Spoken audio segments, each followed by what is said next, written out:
What? That is awesome. Wow. This right here is my happy place. I don't mind being on land when it's windy and rainy and cold and snowy, but on days like today, there's really no place else that I would rather be.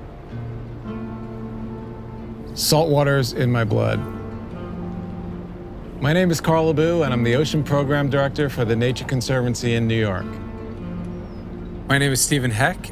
I am a postdoc researcher in the Peterson Marine Community Ecology Lab at Stony Brook University. I grew up spending a lot of time on the water along the coast of Long Island Sound and the South Shore of Long Island. Actually, the first fish I ever caught was a flounder underneath the Robert Moses Bridge with my dad and my grandfather. As I've gotten older, that love for the ocean has developed into a desire to really protect and conserve the marine environment. The Nature Conservancy and Stony Brook University work on a lot of different projects together, and we are able to bring different skill sets in a way that I think makes for a really strong partnership. Most recently, I've been working on a project to refine monitoring methods for offshore artificial reef structures. Right now, when we build underwater structures, whether it's a bridge foundation or an offshore turbine or an artificial reef, the factors that go into deciding how to do it are typically around cost, availability of material, and whether it meets its intended purpose. What might be possible in the future is factoring in whether it makes good habitat for fish and other marine life. Studies like this can help us to know whether it's working and worthy of the investment. Now let's measure this guy up. Summer flounder, 432 millimeters. We are testing each of these methods on Atlantic Beach Reef, which is about 4 miles south of Atlantic Beach on Long Island, New York. One of the things that we're doing at the reef is really trying to get a better handle on how we can detect relatively modest differences in habitat value. Buoy out, buoy out.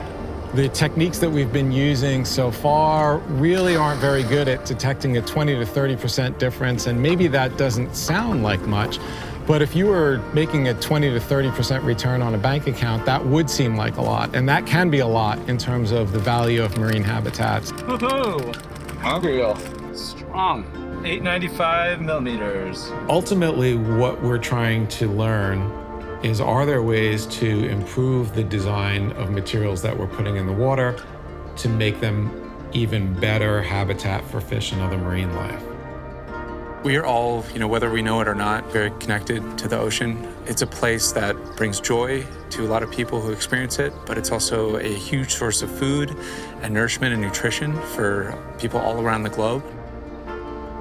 I think that one of the things we hope people will get out of our work here is that these underwater structures create an entire community of marine life. There's a lot we don't know about underwater habitat in the ocean. The more we learn about it, the better position we are in to protect it, but also in some cases to create it. The ocean is a pretty incredible place, and it's really worth protecting. It's more than half the planet.